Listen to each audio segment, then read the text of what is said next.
ইয়া রাব্বাল আলামিন। আল্লাহ, তুমি না কোরআনে বলেছো বান্দা যতই গুনাহ করবে আমার কাছে তাওবা করলে আমি তোমারে মাফ করে দেব। মনে বড় আশা নিয়ে আল্লাহ তোমার শাহী দরবারে ভিক্ষুকের মতো হাত বাড়াইলাম। তুমি যদি ক্ষমা না করো, কে আমাদেরকে ক্ষমা করবে? কে আমাদের মাফ করবে? ভিক্ষুকে একজনের কাছে ভিক্ষা না পেলে আরেকজনের কাছে পায়। এক দুয়ার থেকে বিতাড়িত হলে আরেক দুয়ারে যায়।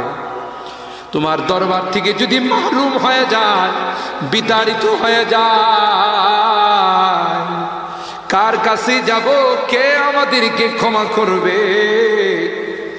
মালিক রে, কাঙ্গালের মতো হাত বাড়াইলাম, তাওবা করতেছি, আর জীবনে কোনোদিন নামাজ ছাড়ব না, আর জীবনে কোনো গুনাহ করব না, আর জীবনে কোনোদিন বেপরদায় চলব না, আর কোনোদিন সুদী লেনদেন করব না। কিয়ামতের কঠিন ময়দানে আমাদেরকে তুমি গুনাহগার বলে ডাক দিও না।